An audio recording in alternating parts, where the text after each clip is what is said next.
me now turn the podium over to His Excellency, the Prime Minister of Pakistan, Mr. Imran Khan.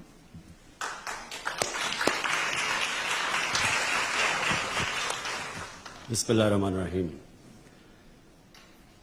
First of all, I'd like to say that I feel proud.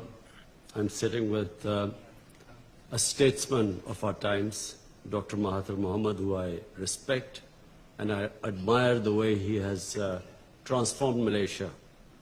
And especially that he came back at this young age to fight corruption.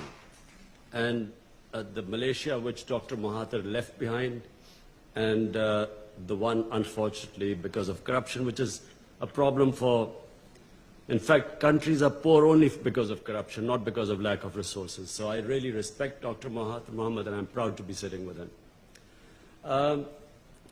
Let me just first say that I was a born environmentalist because I loved the wilderness of Pakistan. We have the most unique mountain wilderness in the world, because half of the world's highest peaks are in Pakistan. And so I grew up on trekking, and all our summer vacations were always spent in the Himalayas and in the mountains. And in time I saw, with a lot of pain, our forest dwindling, and our forest cover each year was reduced by a mixture of corrupt politicians who connived with the timber mafia. And, you know, when Dr. Mahathir quoted the figures of the Malaysian forest cover, I'm embarrassed to say we are left with one of the smallest percentage of forest cover in Pakistan. So when my party won an election 6 years ago in the province of Pakhtunkhwa, we decided that we would do something which no other Pakistani government had ever done. We decided to plant 1 billion trees in 5 years to counter climate change, because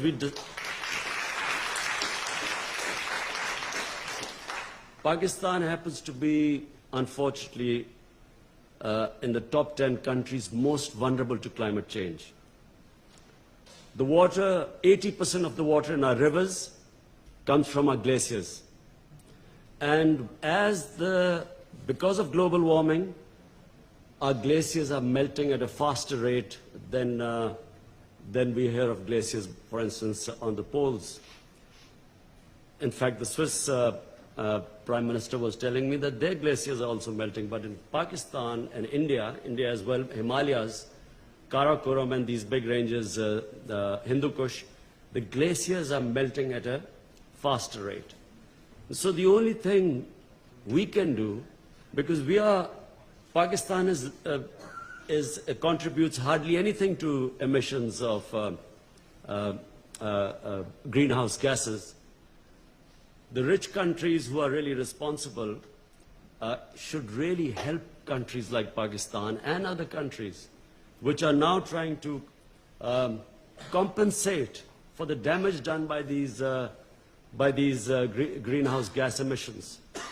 So this global warming affects us, and if as the glaciers keep receding,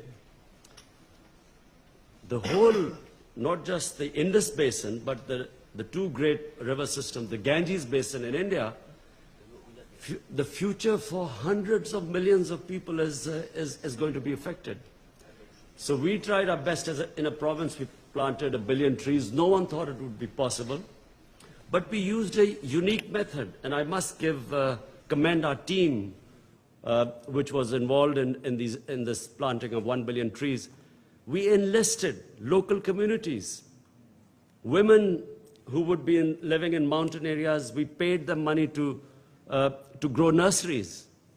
And then young men also living in mountain communities, we hired them as guards to protect as the saplings grew.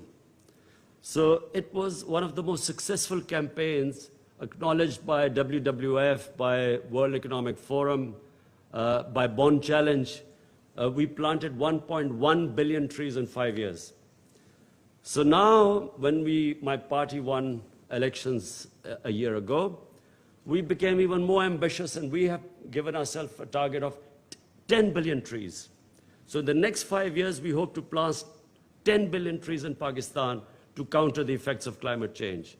And we are going to use the same method of employing people in remote communities.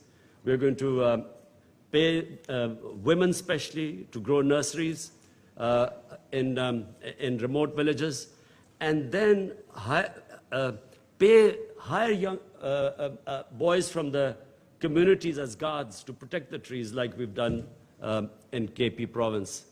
But I do feel that those countries, rich countries who are contributing so much toward these greenhouse gas emissions, they must help countries like us, because the rate at which we are going, I'm afraid, I just feel that there's not much seriousness in this from the richer countries.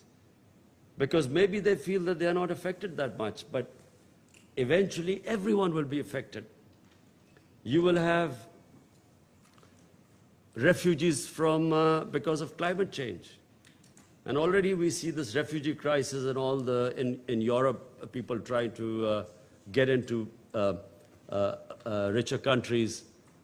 The problems the United States has with people coming in from the south. So this is only going to grow, and that's why the world as a whole must tackle climate change.